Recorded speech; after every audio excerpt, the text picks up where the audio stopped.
நீங்கள் தேவனுடைய பிள்ளைகளாய் பிரகாசிக்கும் பொழுது சுத்த இருதயம் உள்ளவர்கள், நீதிமான்கள், பரிசுத்தவான்கள், ராஜாக்கள், சோதனை மேன்மை உள்ளவர்கள் எல்லாரும் உங்களை சுத்தி இருக்க பண்ணுவார் கர்த்தர். ஹல்லேலூயா.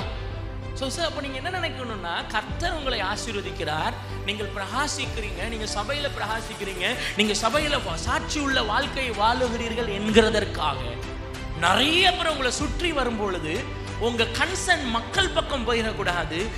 இன்னும் நான் உம்மை துதிப்பேன் என்று உங்களுடைய எண்ணம் இருக்கணும். ஹல்லேலூயா.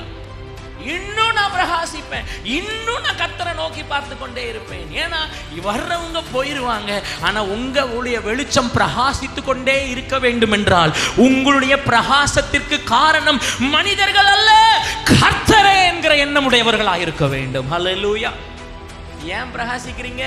இயேசு என்னை பிரகாசிக்க வைத்திருக்கிறார்.